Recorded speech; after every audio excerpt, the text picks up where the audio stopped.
Hey, what's up guys? So Guild Wars 1 just added a new big update that added new elite skills, new weapons that require specific attributes that normally wouldn't be found in the game, plus there's a lot more new content here. So there's a new anniversary event going on. Mainly most people are interested in the new skills, which I will go ahead and show you guys all of them more in depth in a moment here, but I just want to show just up on the screen that every class is going to be getting a completely new elite skill, which is awesome. In addition to that, there's also these new anniversary weapons, and we'll show you guys how to acquire all of these in a moment here. But basically, they've added weapons that require different attribute points that you would normally never be able to get in the game because they just wouldn't drop. So for example, you have an axe that requires energy storage, which would support if you wanted to play an Elementalist that would wield an axe, you can do that.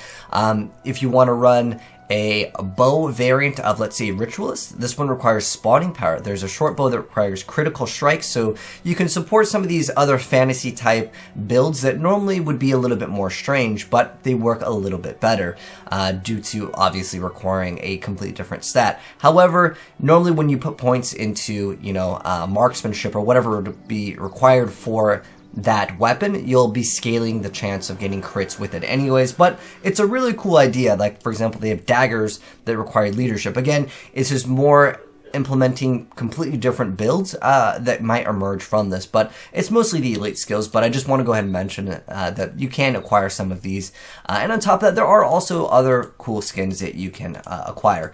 Now, first off, how do you acquire these new elite skills as well as all of these new weapons?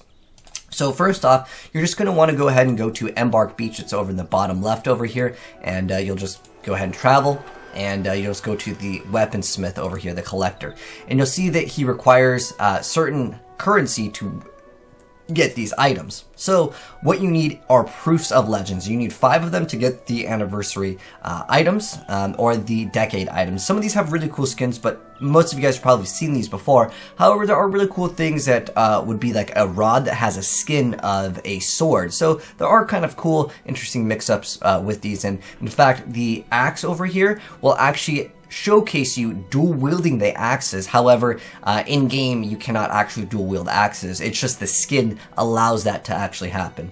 But nonetheless, a lot of cool new things are in here. So anyways, so you have to get these proofs of legends, and to actually get the proofs of legend, and I'll show you what they look like over here. So you'll have to acquire 5 of these to actually get what's called the proof of triumph. Now the proof of triumph will have more bosses be able to come out into the game, and you'll be able to use your signet of capture just like you would normally capturing an elite skill by defeating them. And I'll go in depth on every single one in a moment here as far as the location and what the heck the elite skill is. But basically, you just go ahead and have this in your inventory. You don't actually have to have it in your inventory if someone else in your party happens to have it. So if you really want to go ahead and save up on time, hit up a buddy, ask them to go ahead and just have that equipped, and then that way you can save your proofs of legends for the weapons here. But basically, you go ahead and grab 5 proofs of legends, which are required by doing any of the missions in the game. You can only do each mission once, though, for that character. So you can keep on re-rolling characters if you want to, or cycle through them, doing the easiest quests. I'll actually show you guys one of the easiest ones to go ahead and do all of your characters. But basically, you complete 5 of them, and it can be the same mission, but just not on the same character over and over. You get 5 of these, and then you're going to go ahead and get the proof of triumph. Just have it in your inventory, and it will not go away. When you go ahead and use your signet of capture, you will still have this. It doesn't go away. That was a common question that I got asked during my live stream. Can you use it more than once? And the answer is yes. You just need to have it in your inventory so you can cycle it through all of your characters. Another question would be, can I use this on my mercenary guys, the guys that you would have as your heroes? So the answer is no, you cannot take your new elite skill. Now keep in mind, these new elite skills are PvE only. However, you cannot throw them on your henchmen. Unfortunately, I wish you could though, because there are some really, really strong ones. But that is how you actually go ahead and get your proof of legends and then triumph. And then again, if you want to get some of the weapons, they just require proofs of legends. So just keep on doing those, and you'll go ahead and do that. But as far as the easiest missions, if you guys want to comment down below what would be the easiest missions, definitely let me know. But here's what I found to be the easiest missions. Some of the bosses can be quite easy, again, if you're able to do them very fast. But 100% for me, the fastest way that I was able to do it is doing the Chabek village. You can access it really easy. Just go to Abaddon and then just walk over to the fields over here, and then you'll talk to a guy and he'll let you into the village here. This is the easiest mission. It literally takes maybe a little over 1 minute and 45 seconds to complete. And just do this on every single character. Remember, you cannot do the same quest on the same character, but you can do the same quest on multiple different characters, and that's how you can acquire the Proofs of Legends very fast. You can do whatever missions you want. In fact, there's a lot more players in the game coming back for, obviously, this new event. It's a little bit laggy when you go to some of the main areas because there are so many new players coming back into the game simply due to, obviously, the new event. Because there is the new event, there's these birthday cupcakes that will drop just like you would have normally. But the main focus right here is really the new elite skills. So anyways, let's go ahead and roll some gameplay with the new elite skill, and then we're going to go ahead and show you guys the location for every single class and what the heck these new elite skills do. Let's go ahead and go over how the heck to acquire these elite skills more in depth here, because it's been a long time since a lot of us have actually hopped back on in Guild Wars 1. And honestly, last night when I was playing, I had so much fun. If you guys really are excited about Guild Wars 1 content, you'll drop a like on this video. And if you are new here, don't forget to subscribe if you want to see more Guild Wars 1 content, because after playing last night, I do want to upload a little bit more content here and kind of just check out what's new. But anyways, let's go ahead and go over how to capture these, because it's been a long time since a lot of us have hopped back onto the game. So keep in mind, you're going to need that Signet of Capture, and you're going to go ahead and acquire those by going to any of the major towns. I'll pin a lot of the stuff down below. If you're looking for a very specific elite skill, or if you're just looking for the location, just go ahead and check the timestamps. I'll put everything in the pinned comment, because I know some people are just looking for their specific class that they like to play. So the first one over here is going to be the Assassin one. And just as a heads up, or another reminder, you have to have the Proof of Triumph in your inventory for that boss to actually spawn in, or a party member must have it. So the Assassin one over here is going to be Shadow Theft. And in it, they're all elite skills, but anyways, it makes it so you can shadow step to a target foe. And then I'm just going to read the smallest and the largest number for the video for just faster purposes. You can get the highest number even higher, because there's a lot of things that will increase your attributes further than the game actually intended you to actually go to. But anyways, this says elite skill, shadow step to target foe for 5 to 20 seconds. That foe's attributes are reduced by 1 to 5, and your attributes are increased by 1 to 5. This skill counts as a lead attack. So like I mentioned before, you can go over the number, but just for purposes of just being faster, I'm just going to read it from the smallest to largest number. But you can get it higher, and the reason why I say you can get it higher is because you will be increasing your attribute points, and if you, let's say you have 16 into critical strikes, increasing that by 5 would put you at 20 over here. There are some skills that don't matter once you start scaling. It doesn't really give you any benefit, just as a heads up. But I just wanted to mention that there are things that will increase. For example, with Shadow Theft, if you activate a second time, you would technically get a higher number. If that makes any sense. But yeah, that is Shadow Theft, and to actually acquire it, you're going to go ahead and need to defeat the Blade Ancient Syu-Shai, I believe how it's pronounced. But anyways, well, you guys can see in the gameplay in the background exactly where he's at. But I'll pin these, again, all down below in the comment section below, so you'll have access to it. But here's like a rough area of where he would be at over here next to like the Raisu Palace. It has everything next to it. But yeah, Raisu Palace in the explorable area, and there it is on the map, just for more in depth. But anyways, the next one up over here that I want to show off is actually going to be the Ranger one, called Together as One. So here's what the skill looks like and what it does. So it's an elite shout, and it says for 3 to 15 seconds, all party members near you or your pet deal 5 to 15 additional damage with attacks and gain 1 to 7 health regeneration.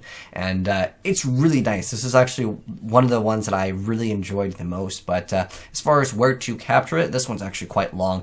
You're going to actually need to get Fureyst Sharpsight, and the location over here is going to be in Sacnoth Valley, and here is more precise location. It does take a while to go ahead and get to, but yeah, it'll be an area that you can just go ahead and explore. But that one is the Ranger one.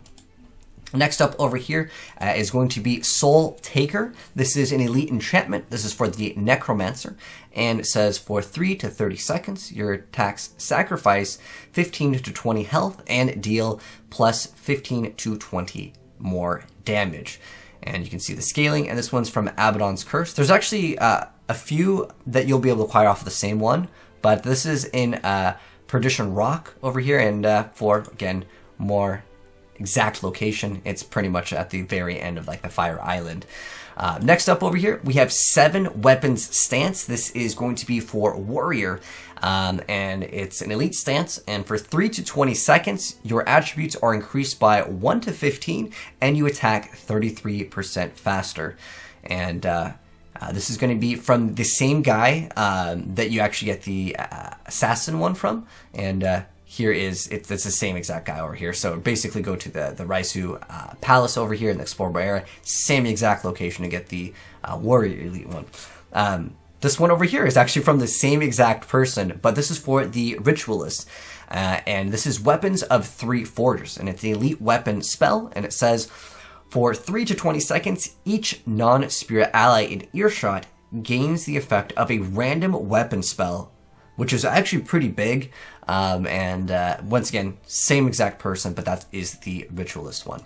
Next up, we have Over the Limit. This is for the Elementalist, and it's an elite enchantment. And it says, while you maintain this enchantment, your spells cast 15 to 19% faster and recharge 15 to 19% faster, but you continuously gain Overcast over here. And if you guys don't know what Overcast is, it temporarily lowers your maximum amount of available energy. So that's kind of a downside, but depending on how you build your character, it might not be that big of a deal, but that is part of it. And then this one is from Abaddon's Curse. So that's, again, the Perdition Rock location. So again, right here is where you're going to be acquiring it. And then next up, we have the Vow of Revolution. This is an elite enchantment. This is for the Dervish. And it says for 3 to 10 seconds, you have plus 1 to 5 energy regeneration. This skill reapplies itself every time you use a non-Dervish skill. This one over here is actually different. This is from the Yoannh, the Rebuilder over here. And here's what he looks like. And for being as thorough as possible, here would be the approximate location of where he will be at over here. And so that is Vow of Revolution. And then next up, we have Judgement Strike over here. And this is a elite melee attack for the Monk. And it says that it attacks target and adjacent foes. Each attack that hits deals 13 to 19 holy damage and knocks down attacking foes. So there's also a hammer that goes along with this that's supposed to be kind of like a hammer monk build. Basically it's at the exact same spot as the previous one, which was the little like centaur guy over here. And that is the monk one. And then we have Heroic Refrain. So this is for Paragon. It's an elite echo, and it says for 3 to 15 seconds, target non-spirit ally gains 1 to 5 to all attribute. This echo is reapplied every time a chant or shout ends on that ally. And this is once again from the exact same guy, the Rebuilder. And then lastly, we have Time Ward over here, and this is going to be for the Mesmer. This is an elite ward spell that makes it so you create a Time Ward at your location, and for 3 to 15 seconds, non-spirit allies in this area cast spells 15 to 20% faster and recharge skills 15 to 20% faster. And this is at the same one that you're going to acquire the Ranger one, so it's the Sharpsight guy, and once again, he's going to be over here, and that's about the approximate location. And anyways, yeah, so that is how to acquire all of the elite skills. And as far as we had a short little discussion, and I'm just going to go ahead and add this in here because I think it's kind of important to kind of see how viable some of these actually are, because some of them, you can look at Soul Taker and look at it like an enchantment, and you can say, wow, that's a lot more damage, but you can just throw like any of the conjure elements. Because it's an enchantment, you can potentially lose it. It's much harder to lose like a stance in the game, because we had a discussion about which ones are actually good. For me personally, the ones that I think are very, very strong, I think Together as One can be strong, as well as the Paragon one, to make it so it's going to gain plus to all attributes. Those ones I think are relatively the strongest, but there might be other builds. I mean, this just came out, so we'll probably see a lot more people trying to build certain things with these. But definitely let me know in the comment section below which one you guys think is the best. If you were to ask me, I think Together as One is great, because again, that procs off of you or your pet, and you can get +7 regen on your entire party, and then they all deal additional damage. I'm thinking, I don't know if any of you guys have played Heroes Arena, but there was a build called I Will Avenge You. Basically, it was a pet build, and I'm thinking just throw in a bunch of pets, have everyone just activate Together as One. I'm not sure if it stacks, because you cannot activate the elite skill on your henchmen, so I actually have not tested it out, but if someone knows if you can stack different copies of Together as One with different players, let me know, because I think that would probably be one of the more insane ones. But I think Heroic Refrain is really strong as well. But those are my thoughts. You guys can let me know yours down below. And again, I'll pin everything down below, so just in case you guys want to go ahead and click on it. But there's just a few areas that you'll need to go to acquire them all. But anyways, thanks for tuning, guys. Hopefully you enjoyed the video. And if you did, drop a like on it. Again, if you're new here, subscribe, turn that bell if you want to see more Guild Wars and other gaming content. And I'll catch you guys in the next video. Have a good one, and I'm signing out. Peace.